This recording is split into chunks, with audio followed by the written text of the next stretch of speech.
ഇന്നും ഉണ്ട് നിങ്ങൾ ഇവിടെ. നിങ്ങൾ ഇന്നലെയും മെഞ്ഞാന്നെല്ലാം കാണുന്നുണ്ടല്ലോ ഇവിടെ. ഇവിടെ നിന്ന് പരിപാടി ബസ് സ്റ്റോപ്പിൽ രണ്ടെണ്ണം. ഒന്നും മനസ്സിലായിട്ടാ ഞാൻ എന്താ അങ്ങനെ മനസ്സിലാക്കുക? ഞാൻ എന്താ മാജിക് മൂന്ന് കട നിങ്ങൾ പറഞ്ഞാലേ മനസ്സിലാവും. ഈ പറഞ്ഞ നൗഫലിന് മനസ്സിലായില്ല. അതുപോലെ തന്നെ നിങ്ങൾ മനസ്സിലാവാതിരിക്കുന്നത് ആലാ കാസർഗോഡിന്റെ പരിപാടി വരുന്നുണ്ട്. ഈ വരുന്ന 26 നോട്ട് ചെയ്ത് വെച്ചോ. വേറെ ഒരു പരിപാടി ഏറ്റെടുക്കണ്ട. 24 ആൾ പങ്കെടുക്കുന്ന പരിപാടിയാണ് നിങ്ങൾക്ക് വരാൻ പോകുന്നത്. ആരൊക്കെ വരുന്നത് അറിയണ്ടേ? ഒന്ന് ഇനി മാറിയട്ടെ. എം എ യൂസുഫ് അലി ഉണ്ട്, പറഞ്ഞ ശാബ്ദങ്ങളും സാദിഖ് അലി ശാബ്ദങ്ങളും, അങ്ങനെ MP മാരും കുറെ പേരും ഉണ്ട് കേട്ടോ.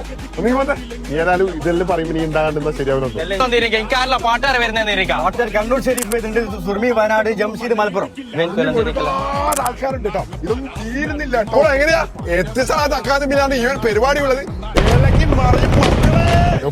ഇത് രാവിലെ 12 മണി മുതൽ രാത്രി വരെ ആഘോഷ രാവാന്ന് എത്തിസലാദ് അക്കാദമിയിൽ.